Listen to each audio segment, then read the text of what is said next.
These 8 torn, crumpled, dirty pages are fragments of Shin Ansky's Der Dybbuk zwischen zwei Welten, the Dybbuk Between Two Worlds, a play centered on a love story, complete with Kabbalistic magic, death, and possession.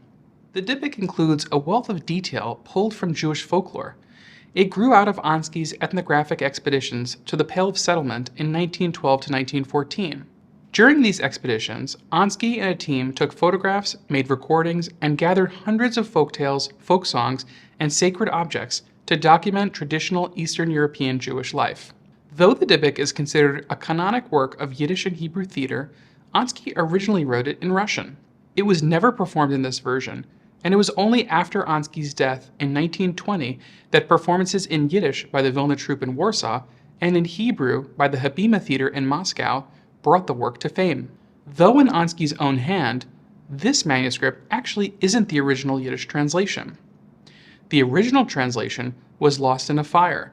Shortly before Ansky's death, he retranslated the play into Yiddish from Chaim Nachman Bialik's Hebrew translation, which had been published in 1918. That is what we see here. If you look carefully, you can see that not only is this manuscript handwritten, its faded Yiddish writing is sometimes crossed out and uses different inks of black, blue, and red, wonderful traces of Ansky's hand at work. You can also see the faded stamp of the Ansky Historical and Ethnographic Society of Vilna, who were bequeathed Ansky's estate after his death.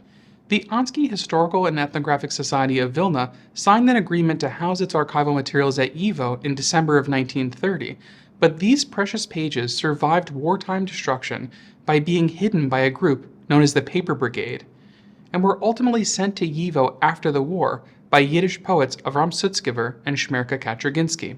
Translated into many languages and the subject of countless film, opera, and ballet adaptations, the Dybbuk remains one of the most well-known literary creations that grew out of Eastern European Jewish life.